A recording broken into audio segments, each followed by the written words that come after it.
Welcome to the Salmon Runs YouTube. Enjoy the video. You start by opening the RAW file in a proper RAW processor. This is non-negotiable.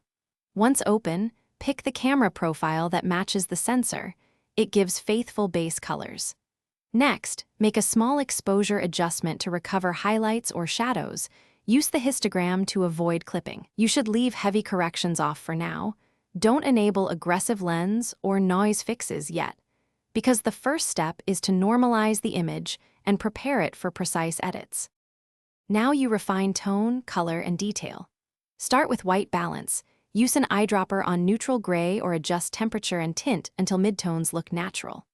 Once done, build contrast with the tone curve and exposure sliders, and then use local masks to brighten eyes, darken skies, or protect highlights. After tonal work, apply noise reduction conservatively, typically 1/3 to 1/2 strength, then sharpen at 100% view, tuning radius and detail so the image looks crisp without halos. To finish, choose an export format that matches your workflow.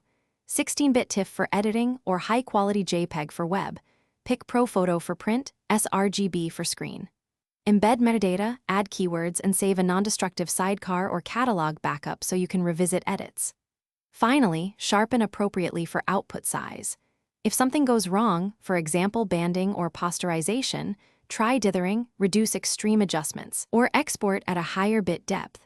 That single tip will solve most final output issues. Thanks for watching. Consider subscribing if we helped you.